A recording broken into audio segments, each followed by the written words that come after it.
so sound good. I was dumb enough to think Warren Easton had a chance. What do I know? So I should know better. 12 straight, right? Thank you, Bryce. Our next speaker is, well, I would say he needs no introduction, but we'll introduce him anyway. He's a member of the LSU Athletics Hall of Fame from Caron Crow High, a Crow Bear, played at the Crow Dome, and was inducted into the College Hall of Fame last year. Currently serves as Director of Alumni Relations and Community Outreach at LSU. He's part of 3 Super Bowl championship teams.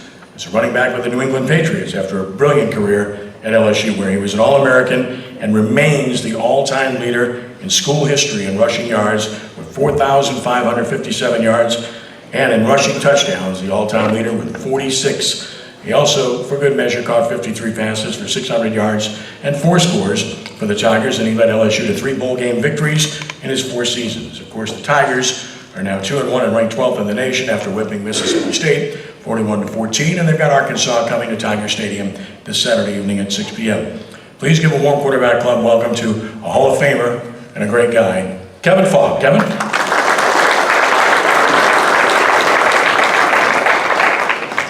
Thanks, Ken. Only thing is, I'm just glad that we didn't have to do this after the first game. Because I think that we all was panicking and catching a heart attack or something, right?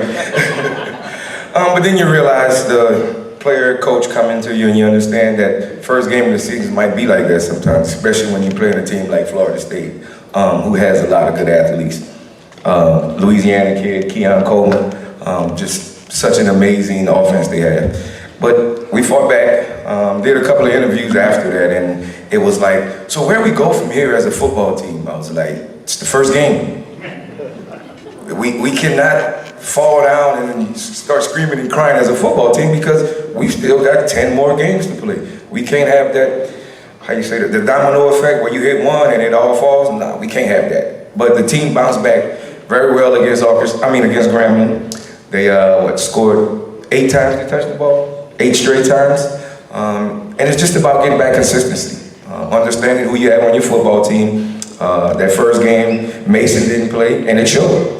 No pass rush. Mingo was by himself down there. And then when Mason comes back against the Grambling game, you start to see a little bit of push. And then the Mississippi State game in Starksville. Wow. I thought that they was gonna run the ball over us, but the defensive line really showed up for that game. And it showed how we grew up from game 1 to game 2 to game 3 as a football team. And I definitely can't go without talking about the running backs. Had a lot of injuries during spring and camp time. So you start to see a little mix and matching going on right now, and that's because the guys didn't practice. But I know that one play that we've seen from the freshman, Caleb Jackson, is probably one that we've been talking about all weekend long. Been talking to a lot of guys in that backfield. Logan, Rummel guy, Josh Williams, Amani Goodwin.